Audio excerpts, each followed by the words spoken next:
চীনের অর্থায়নে প্রথম মেগা বন্দর চালু হলো দক্ষিণ আমেরিকায়। বৃহস্পতিবার পেরুর চাংকাই বন্দর উদ্বোধন করেছেন চীনের প্রেসিডেন্ট শি জিনপিং। এর মধ্য দিয়ে এবার দক্ষিণ আমেরিকায় নিজেদের প্রভাব আরও বাড়াতে চলেছে চীন।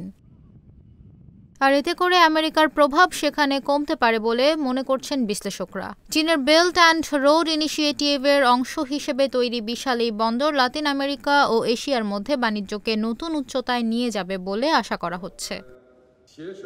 এদিকে বন্দর ঘিরে উদ্বিগ্ন আমেরিকা। ট্রাম্প চীনা পণ্য আমদানিতে 60% পর্যন্ত শুল্ক আরোপের প্রতিশ্রুতি দিয়ে প্রেসিডেন্ট নির্বাচনে জিতেছেন। তবে দক্ষিণ আমেরিকার এই নতুন মেগা বন্দর সম্পূর্ণ নতুন বাণিজ্য রুট তৈরির সম্ভাবনা তৈরি করছে।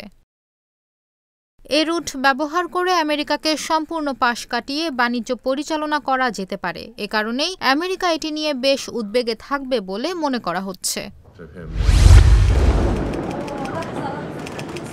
লেবাননের সঙ্গে ইসরায়েলের যুদ্ধবিরতিতে লেবাননকে সমর্থন দেবে ইরান। গতকাল শুক্রবার ইরানের একজন জ্যেষ্ঠ কর্মকর্তা এ কথা বলেছেন। বার্তা সংস্থা রয়টার্স জানিয়েছে, সম্প্রতি বৈরুত সফরে যান ইরানের সর্বোচ্চ ধর্মীয় নেতার উপদেষ্টা আলী লারিজানি। এর আগে গত বৃহস্পতিবার লেবাননের পার্লামেন্টের স্পিকার নাবি বেরির কাছে একটি যুদ্ধবিরতির প্রস্তাব দিয়েছেন লেবাননে নিযুক্ত মার্কিন রাষ্ট্রদূত। এই প্রথম লেবাননে যুদ্ধবিরতির ইস্যুতে লিখিত প্রস্তাব দিল যুক্তরাষ্ট্র। খসড়া প্রস্তাবটিতে কি আছে সে ব্যাপারে বিস্তারিত কিছু জানা যায়নি। তবে স্পিকার নাবি বেরির সঙ্গে সাক্ষাতের পর লারিজানি বলেছেন, লেবাননের স্পিকার তাকে যুক্তরাষ্ট্রের খসড়া প্রস্তাব নিয়ে ভালোভাবে ব্যাখ্যা করেছেন। তিনি যুক্তরাষ্ট্রের যুদ্ধবিরতির প্রস্তাবে বাগড়া দিতে আসেননি বলেও জানান। লারিজানি বলেন, ইরান সবসময় লেবাননের সিদ্ধান্তকে সমর্থন দেবে। হিজবুল্লাহর সঙ্গে যুদ্ধ করছে ইসরায়েলি বাহিনী। লেবাননের স্বাস্থ্য মন্ত্রণালয়ের মতে সেপ্টেম্বর থেকে এখন পর্যন্ত ইসরায়েলি হামলায় 3000-এর বেশি লেবানিজ নিহত হয়েছে।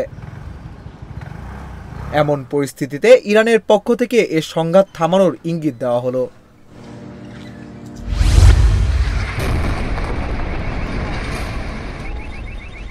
লেবাননে ইসরায়েলি বিমান হামলায় 12 জন প্যারামেডিক নিহত হয়েছেন। এ ঘটনায় উদ্বেগ ও শোক প্রকাশ করেছে বিশ্ব স্বাস্থ্য সংস্থা। কাতার ভিত্তিক সংবাদ মাধ্যম আল জাজিরার প্রতিবেদনে এ তথ্য জানানো হয়েছে। শনিবার সামাজিক যোগাযোগ মাধ্যম এক্সে দেওয়া পোস্টে স্বাস্থ্য সংস্থার মহাপরিচালক তেদ্রোস আধানোম গেব্রেয়াসুস বলেছেন, লেবাননে স্বাস্থ্যসেবার সঙ্গে সরাসরি জড়িত ব্যক্তিদের নিহতের ঘটনায় গভীর শোক জানাই। লেবাননের আলবেক জেলার দৌরেস গ্রামের বেসামরিক প্রতিরক্ষা কেন্দ্রে বিমান হামলায় 12 জন প্যারামেডিক নিহত হয়েছেন। কেন্দ্রটি ব্যাপক ক্ষতিগ্রস্ত হয়েছে। বিশ্ব স্বাস্থ্য সংস্থার প্রধান আরও লিখেছেন, সংঘাতের সময় স্বাস্থ্যসেবা কেন্দ্রে হামলা এখন নতুন স্বাভাবিক ঘটনা হয়ে দাঁড়িয়েছে। এটা বন্ধ করতে হবে সবখানেই। গত বছরের 7 অক্টোবর ফিলিস্তিনের গাজায় ইসরায়েলি বাহিনী সর্বাত্মক যুদ্ধ শুরু করার পর গাজাবাসীর পক্ষে দাঁড়ায় লেবাননের সশস্ত্র গোষ্ঠী হিজবুল্লাহ। তারা ইসরায়েলের বিরুদ্ধে মাঝে মাঝেই হামলা করতে শুরু করে। পরে ইসরায়েলও পাল্টা হামলা চালাতে শুরু করে লেবাননে। সম্প্রতি লেবাননে ইসরায়েলি বাহিনীর হামলা জোরদার হয়েছে। পাশাপাশি স্থল অভিযানও চালাচ্ছে ইসরায়েলি বাহিনী। স্পেনের উত্তর পূর্বাঞ্চলীয় জারাগোজায় একটি বৃদ্ধাশ্রমে আগুন লেগে অন্তত 10 জনের মৃত্যু হয়েছে। শুক্রবার ভোরে জারাগোজার ভিলা ফ্রাঙ্কা ডি অ্যাব্রুতে এই মর্মান্তিক ঘটনা ঘটেছে। খবর পেয়ে ফায়ার সার্ভিসের কর্মীরা ঘটনাস্থলে পৌঁছে আগুন নিভিয়েছেন। ব্রিটিশ সংবাদ মাধ্যম বিবিসি জানিয়েছে, বৃদ্ধাশ্রমটিতে 80 জনের বেশি মানুষ ছিলেন। 16 বছর আগে বৃদ্ধাশ্রমটি একটি সাধারণ বৃদ্ধাশ্রম হিসেবে চালু হলেও পরবর্তীতে মানসিক রোগীদের চিকিৎসা কার্যক্রমও চালু করা হয় সেখানে। স্থানীয় প্রশাসন জানায়, কিভাবে আগুনের সূত্রপাত হয়েছে তা এখনো জানা যায়নি। দুর্ঘটনার কারণ খুঁজতে তদন্ত শুরু করা হয়েছে। মর্মান্তিক এ দুর্ঘটনায় নিহতের জন্য গভীর শোক প্রকাশ করেছেন স্পেনের প্রধানমন্ত্রী পেদ্রো সানচেজ।